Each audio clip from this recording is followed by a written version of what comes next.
आज स्कूल में किए विद्युत के प्रयोग के बाद सुनैना बहुत खुश थी। वह उत्सुक थी घर पर सबको इसके बारे में बताने के लिए। घर पहुंचते ही सबसे पहले उसने मुंह हाथ धोकर खाना खाया और फिर इंतजार किया माँ और पिताजी के काम से वापस आने का। शाम को जैसे ही माँ पिताजी वापस आए, सुनैना उनको अपने दिन के बारे में बताने लगी। सोहन भी अब सोकर उठ गया था। माँ, पिताजी, मुझे आपको कुछ बताना है। अरे सुनैना, पहले बैठने तो दो।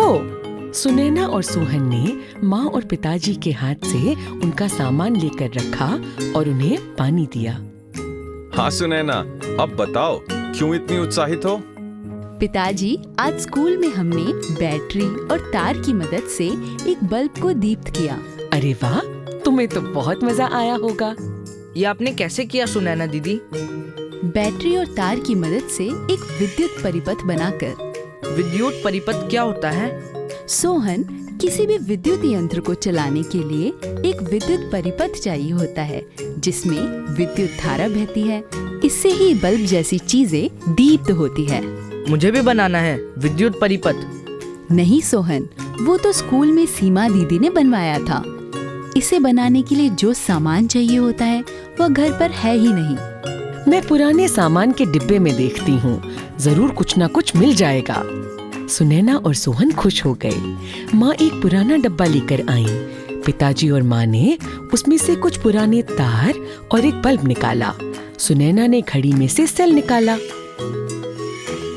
अरे वाह, घर पर तो सभी सामान एकत्रित हो गया। सुनैना ने झटपट सभी सामान को उसी तरह व्यवस्थित कर दिया जिस तरह स्कूल में किया था और बल्ब दीप्त हो गया।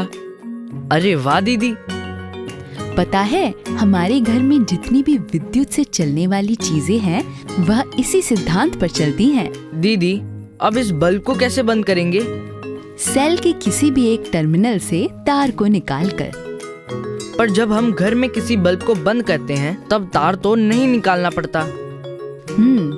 हाँ, ये सोचने वाली बात है कि उस बटन से तार किस तरह जुड़े हैं। तार तो दीवार के अंदर होते हैं और हमें दिखते भी नहीं। सुनैना, अगर तुम चाहो तो इस साधारण विद्युत परिपथ में भी बल्ब को जलाने और बुझाने के लिए बटन लगा सकती हो। ऐसे बटन को विद्युत स्विच बोलते हैं।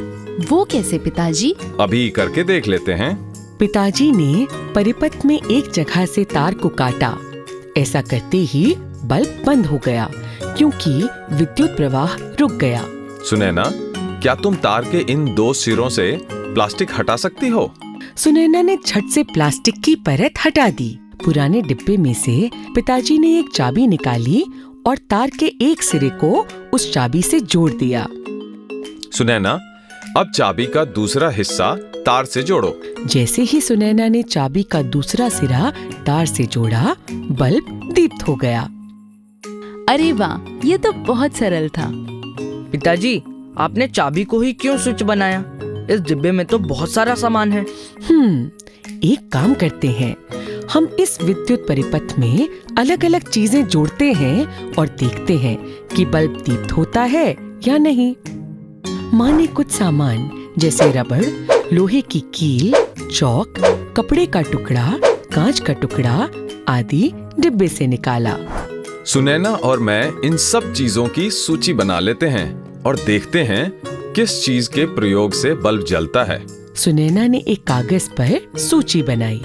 सबसे पहले इस लोहे की कील के साथ प्रयास करते हैं। सुनैना ने चाबी को हटाकर लोहे की कील लगाई। बल्ब दीप्त हो गया। पिताजी, इस सूची में लोहे की कील के सामने हाँ लिख दीजिए।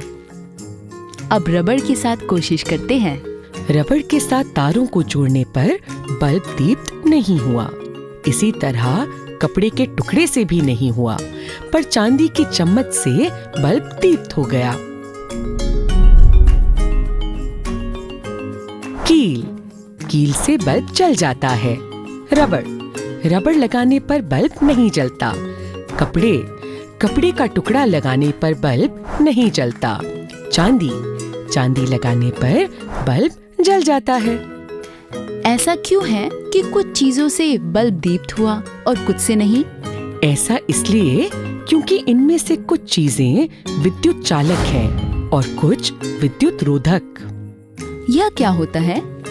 जब विद्युत परिपथ में विद्युत का प्रवाह होता है, उसमें कहीं भी रुकावट आने से विद्युत उत्पन्न नहीं होती और वह परिपथ अधूरा माना जाता है। विद्युत चालक ऐसे पदार्थ हैं जिनसे विद्युत प्रवाह नहीं रुकता, बल्कि ये पदार्थ आसानी से विद्युत का प्रवाह करवाते हैं, जैसे धातु से बने पदार्थ, लोहा, तांबा, चांदी इत्यादि।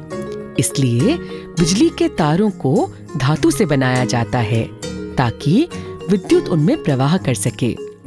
पर तारों के ऊपर तो प्लास्टिक होता है।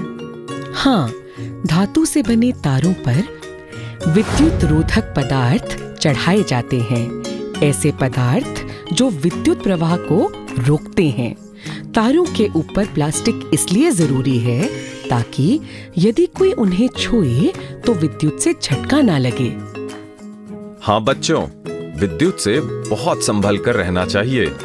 इस तरह के प्रयोग बड़ों की मौजूदगी में ही करने चाहिए। घर में भी विद्युत यंत्र केवल बड़ों के सामने ही इस्तेमाल करें। यदि विद्युत से जुड़ी किसी भी चीज से असावधानी बरती जाए तो हमें गंभीर चोट भी लग सकती है।